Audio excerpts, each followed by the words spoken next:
Right. So accessories, of course, mid-20s really got very popular, and so there's quite a variety. This little 1928 Johnson accessories book from the Johnson Motor Company showed different things that were available, and this is the running board mount for the Johnson Light Twin, and a cover. Okay. Running board clamps to clamp that motor board to the running board of your car. Motor cover, a carrying case where you could take the power head off a Johnson with the 4 screws and put it in a suitcase. Outboard bracket that you could put when your big Chris Craft doesn't run. You can still make it home with the little Johnson on the back. Of course, Roaring 20s now steering wheels got very popular, and for racing and all kinds of purposes. You can convert a new muffler on one of your older Johnsons that had a little more exhaust capacity, a little bit quieter, but not much. Trolling, in case you can't get your outboard slow enough. The great canoe bracket is another great accessory. You could buy a Johnson from the factory with the canoe bracket already, but they offered it as an accessory, and also offered a plain. If you were unlucky enough to have a canoe motor and had a regular boat, you could go to Johnson and get the proper transom bracket to be able to put that motor on. And little odds and ends, the big shock absorbing rubber grip. Okay, I mean that's. Well, yeah. Oh boy, does that make it so much easier on the hand? I'll tell you, that's and spark plug cover grease and this and that.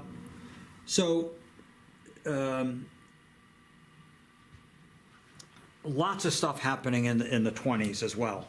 We don't have an example here, but a non-essential feature, which is strictly a marketing, was the Alto folding lightweight, which was looked like a regular little Alto, but the whole lower unit would fold. You didn't have to unbolt 4 bolts. You only had to unbolt 1. Right. Just right. I think a wing, maybe like Wing a wing nut, nut or something. yeah. You can swivel it, and that saw some popularity, enough that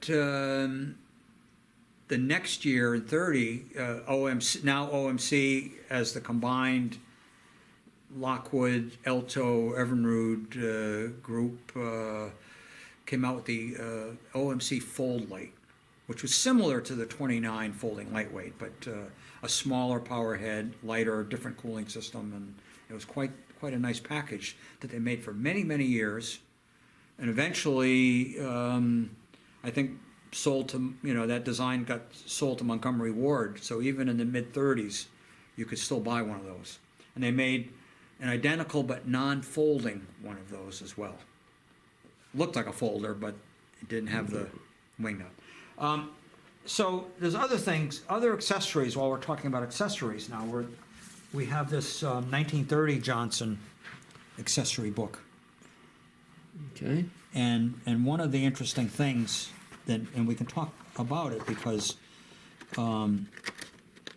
we actually have some experience with it. You can convert to the relief charger that some of the older models didn't have. You could convert to underwater exhaust.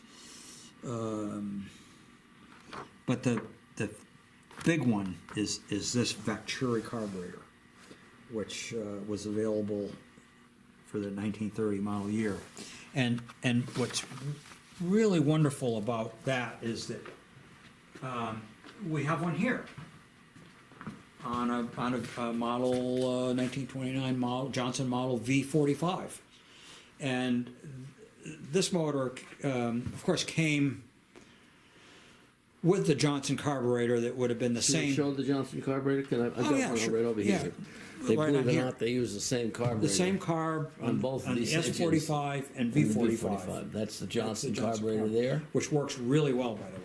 Which works really well, but it does not deliver gas mileage. No, It's and that's gas hog. if you look at the accessory here, the bacteria increase. These are claims now, but these claims have been somewhat substantiated. Increased RPM and power saves 20 to 30% on fuel. I would say 30% is very close. It's almost like later those J.C. Whitney catalogs. Yeah, well, All the claims in the J.C. Whitney catalogs: more speed, more power, better mileage, and all that. And this bacteria guy wasn't lying. The gullible people would sign up to that. So, but as a great experiment, Lincoln ended up with one of these bacteria carburetors, and spent lots and lots of time rebuilding it and trying to understand how it works, which is very complex. It's a genius had to work that out, and was able to get it on his V45 and run it, and actually as a comparison to run this great engine with that carb consistently, not just for 5 minutes, but on tours and events and things. So I ran it on some 40-mile trips. Yeah. And noticed the gas mileage. I've done it with the Johnson carburetor with Vecturi, and I think 30% is not an unusual claim. I think this guy honestly knew what he was talking about. Right. But are they complicated? Yes. Are they one-off, kind of? I think these things were calibrated on a bench, and you can't take a spring out of another one and put it into another one. Yeah. And you have to keep with the parts that came with the thing. Otherwise, you're in trouble. But it does work very, very well. Right. So that's a great testimonial to verify what was available. So it's fascinating to see when it was offered Vecturi carburetor for the S45, SR45, and V45. Okay, they're saying that's the same one, but down below it, a different part number, Vecturi carburetor for the VR45. So there's something they did a little bit different for the racing Johnson V45. And then, of course, this accessory book is not too much different than the previous one. It shows this steering crossbar, which exists on, it still exists right there on an S45. Yeah. The canoe bracket again, extra length steering handle for people that didn't want to use a steering wheel. Outboard speedometer, 1930, pitot tube style, which is kind of a first for me. I didn't know that technology appeared then. Outboard tachometer. Do you wonder if they have any of these things stashed away? I have this imagination of the of Stuart Warner or Johnson. These are stashed away in some corner of a big warehouse, and they're all brand new in a package. Yeah, I have this so dream of somebody finding them. So when they do, let us know, because we need some. And yes, and when you're picking and you're finding speedometers, make sure you bring the cable and the drive too. Right. Here we are, the cable and the drive. Is that the cable? Yes, that's it right there. That's the whole thing right there. Right. Yeah. And that looks like a Stuart Warner. It is. That's what it says. Yeah. All right. Yeah. Okay. Yeah. Carrying case again, and so anyway, and then of course the boat accessories. You suppose they had a carrying case for the V45? I doubt it. K50, K40, those are good size. Yeah, they're pretty big. Yeah. Right. All right. So here we have a Johnson lock for all the 29 engines. And neither Bill or I can figure out how it works. Right. We don't have a clue. So yeah, so we're kind of on the subject of motor locking right now as part of the accessories, and Kale and Lockwood in their catalogs show an arrangement just like this. yes, very good. So we have a Corbin. That's probably about the right vintage lock as well. Okay. A Corbin lock. So we got the same kind of things on the Ace as well. The Ace, same. right. Yep. And the Kales. Kales, we'll take a look at that. Later with the big eye loop. It's hard to see right there, Right. but with the big eye loop. Yeah, the eye loops would have locked together too. They come together and put a lock on it. All right, very good. Okay. And the next one we're going to talk about security is of course the Model N Evinrude. which also had that feature, but it was a built-in feature right in the transfer brake. Yes. Start. Go ahead. You want to talk about electric starting? Yeah. So one of the things, That would have gone on yeah, one of these right here, So or the V45.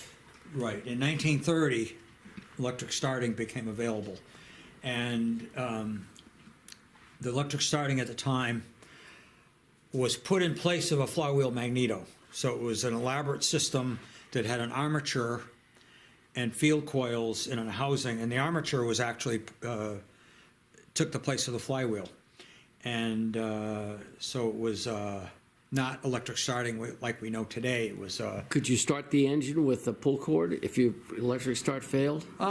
not easily, but you still could. There was if you took the cover off, there was an accessory that you could get to put on top that you could put a rope on, and it would run off battery ignition. There was no magneto. And these were 6-volt batteries, right? 6 and 12. They had 12-volt system as well. I believe. Okay. Don't hold me to it, but I believe the Johnsons were 6-volt and the Evinrudes are 12-volt. Okay. Yeah. And the Lockwood Chief in 1930 had it as well. What was the name of the company that made the Dynetto? Owens Dynetto. Owens Dynetto. Made all those for all the makers. So Lockwood, Kale, Evinrude, Alto, Johnson. All Now, my offered. understanding was it didn't work very well. No, that's yeah. I had an Evinrude Speedy Twin with it, and it worked quite well. Yeah. I never used the charging system, but I used the electric starting and it worked very, very well. It had the voltage regulator system was mechanical. Yeah, it was Electromechanical voltage regulator system like they used in cars in the 30s, 40s, Yeah, there were and up points. through the 50s. Right. Yeah, with points in it. Yeah. Yeah. And I guess they worked okay, but were prone to malfunction. The one I had, I never used the charging function, so I don't know if it ever. I saw one run back in the early '80s out at that show out in upstate New York. What's that big show there they have? At Clayton. Clayton, Yeah. yes, Clayton Yeah. Museum. Thousand Islands. I watched the guy fire one up with that. Yeah. It looked kind of complicated. It is, and the problem with them is that there's no gear reduction like a more modern electric starter. There's a ring gear and a pinion gear, and these the armature was right directly on the crankshaft. Okay. So electrically, they drew quite a bit of amperage to get that armature to turn, and a lot of the engines that had that had compression releases Okay. to allow the armature to get a little momentum. So basically, you had to be back at the engine and not manipulate the compression release and that kind of thing in order to get them started. Yeah, the fantasy of push-button control in the driver's seat is another marketing sales fantasy. Okay, Yeah, very it's good, just very another, good. I think that probably it would work sometime, but it wasn't totally foolproof. I think Evinrude in 30 offered a control box Really? that had spark advance, throttle, and compression release in the control box. Oh, and choke. So you'd have to have that same thing as I noticed with this V45 that the choke has a lever which was operated by Cable. a Bowden cable. Yeah. So they Along with the throttle, but the only thing is I never have found is a Right. spark advance. So yeah. So the electric starting engines were easy because they were battery ignition and there was a point plate. It was very they easy. were battery ignition. Yeah. Oh. So they didn't have this big swing to deal with. Oh. Yeah. So anyway, it was possible to control them from the driver's seat. I found that this thing has a very much narrower, Swing. a narrower Yeah. requirement for the movement of this thing from idle to wide open throttle. I always thought it was a much wider Yeah. movement, but Right. time It's I've discovered less it than doesn't. 90 degrees. For Yes, sure. it is. Yeah. But it's still quite a swing for the. Yeah. Yeah.